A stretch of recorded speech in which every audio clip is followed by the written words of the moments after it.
I remember in my cave diving video, I said white people have balls, bro. Cause y'all do shit nobody else wants to. Why are you guys jumping out of planes?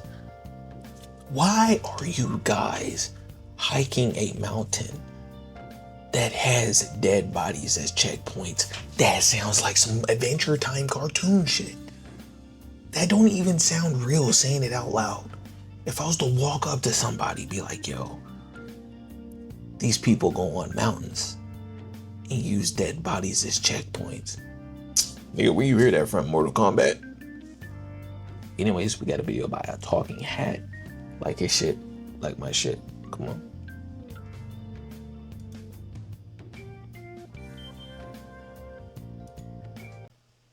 "20 seconds. In the summer of 2013, in the Swiss Alps near Martigny, one of the world's most daring stuntmen prepared for what should have been another breathtaking descent. His name was Mark Sutton. He's a professional parachutist best known for his role in the London 2012 Olympics opening ceremony, where he famously jumped into the stadium dressed as James Bond alongside the Queen. But this time, his jump would not end with applause. Sutton launched himself into the sky in a wingsuit, soaring across the mountain valley. For 20 exhilarating seconds, he glided like a... How fast do wingsuits even go? Whenever you're like gliding, bro, what's like the max speed you can go before your face starts like peeling off and you pass out? It does seem fun though, I ain't gonna lie. bird, cutting through the air at speeds over 120 miles per hour. It was a sight few people on Earth would ever get to experience. But then, in an instant, it was gone. At 20 seconds into the flight, Sutton lost control. His trajectory veered off the correct pathway, and before he could recover, he slammed into the side of the mountain. When they found him, his body was unrecognizable, and they were only able to confirm that it was him through DNA scans. Investigators later examined footage of the jump to understand what went wrong. Nobody knows if it was a miscalculation, a heavy gust of wind, or simply the razor-thin margin. Have you ever, even went the fastest speed on your car? I went 120 miles before. Never do that again. I'll never do that again. But my nigga, 155, no car. Straight to the side of a mountain. I guarantee you his skeleton just did this. Like a soda can just flattened on each other, bro. Nasty. Of error that comes with flying inches from the ground in a wingsuit. No matter the cause, the outcome was the same.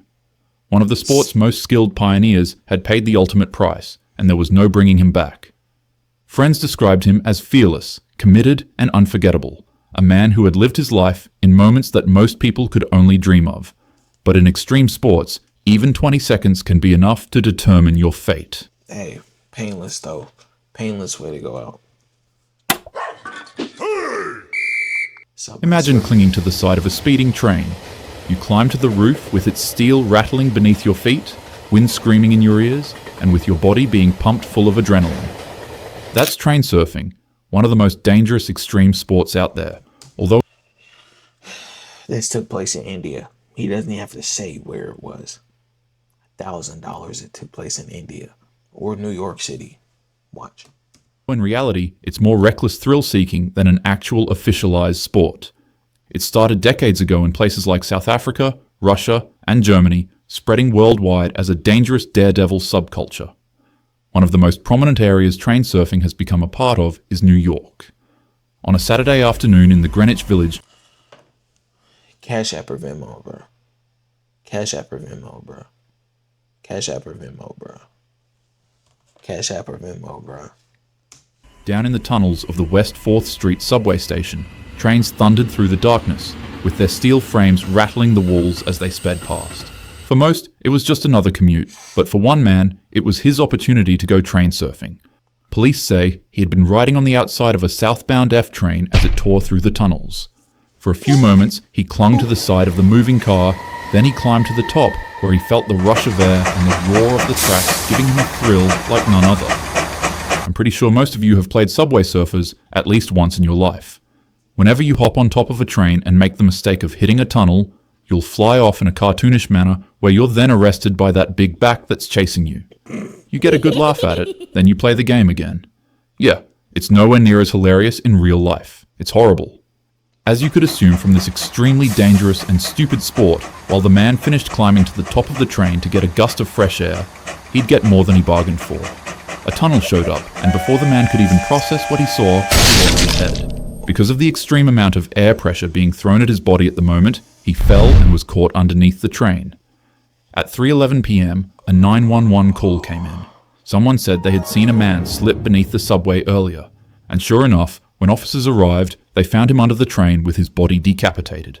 Whatever adrenaline he had been chasing ended instantly, and it was replaced by silence and horror in the underground. Oh my God. For the unfortunate commuters forced to pass the site, it was a grim reminder of the dangers lurking in the city's underground.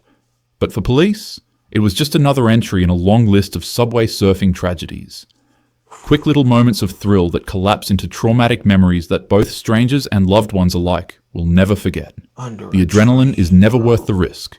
Your body is priceless. Also, that they do that shit in India, bro. They do some weird shit where, like, if you ever seen those videos from India, they'll like prop their phone up in front of a train and put their hands in their pocket and try to walk out in front of the train, bro, slowly, while the train's going full speed. 9 times out of 10, it hits them. I ain't never seen a successful one yet. And while we're on the topic, the same goes for your mind. The whole reason I make these stickmen videos is so that you don't have to witness the real thing. Don't go searching for these videos online. The effect it has on your brain is horrible, especially if you're young. Traumatizing yourself isn't worth it, and trust me, I can promise you that. The slamming incident.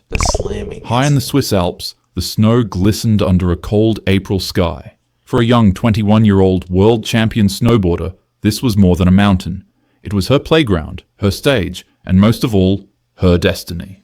She had conquered countless competitions and had practically carved her name into the world of snowboarding. But on this day, the mountain carved back. The woman was being filmed for a project, showcasing her incredible skill as she cut across the steep alpine slopes. The cameras rolled, her board sliced through the powder, and everything seemed perfect. Then, without warning, the snow itself began to move. Like, a lot. In the blink of an eye, an avalanche broke loose. Tons of snow and ice thundered down the mountain, faster than any snowboarder could ever outrun. It should be known that on average, avalanches move at about 80 miles per hour. Avalanche. Is it not avalanche? How do y'all say avalanche where y'all from? Is it avalanche or avalanche? It's definitely avalanche, bro. But other than that, bro, never seen one in real life. Like, never heard of anyone actually dying from one. Or like when I did see that shit in Mulan, they hopped right up out of it. So I didn't know how dangerous they really are. At that speed, that's enough force to topple any building, rock, or tree caught in its path, most of which are moving along with the avalanche whenever it's crashing down a mountain. It slammed into the woman with the force of a speeding vehicle, and she was swallowed by it instantly. Rocks, debris, branches, and heavy ice carved and tore at her body as she was dragged through the snow until its eventual finishing slump. Finally, the avalanche stopped, but the woman was missing. She laid buried alive deep within the frozen chaos, crushed and disfigured. Rescue teams rushed in, digging through the snow and desperately searching for her. But by the time they found her, it was already too late. Even with safety gear and avalanche detectors, the force was overwhelming. This woman, once one of the brightest and youngest stars in snowboarding, was gone in seconds. Even champions are fragile against nature. If you're an outdoorsy person like me, always be alert of its dangers. Fuck, man. The Red Bull incident. The arena was packed and its air was alive with cheers and the violent rhythm of tradition. In the center, a matador faced down his opponent. Not another fighter, not another man, but a bull weighing more than half a ton, bred for power, speed, and fury. At first, the fight went as expected. The matador waved down his red cape and the bull charged. As you'd guess, in the background, the crowd roared at each narrow escape. With over 2 decades of experience in the ring, this 39-year-old Spanish bull... That's just some shit I won't do, bro.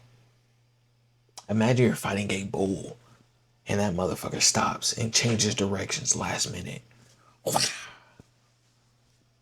Hook 'em horns, bro. That nigga just got you, bro. Now you're hanging up on there like a shish kebab, tearing your ass up.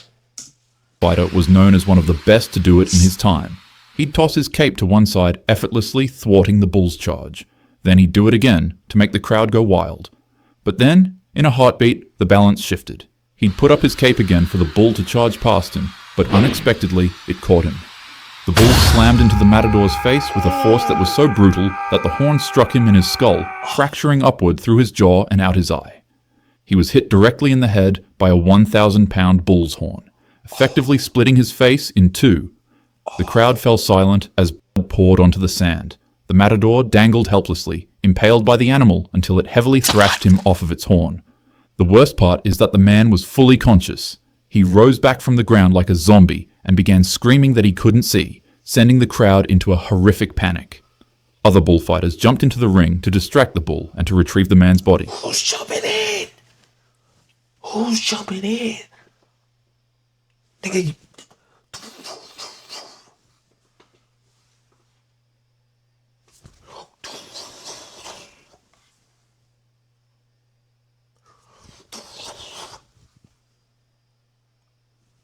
I'm not doing what this nigga's doing right here. After I saw a bull just do someone's face, I'm gonna grab the same spot they just did it.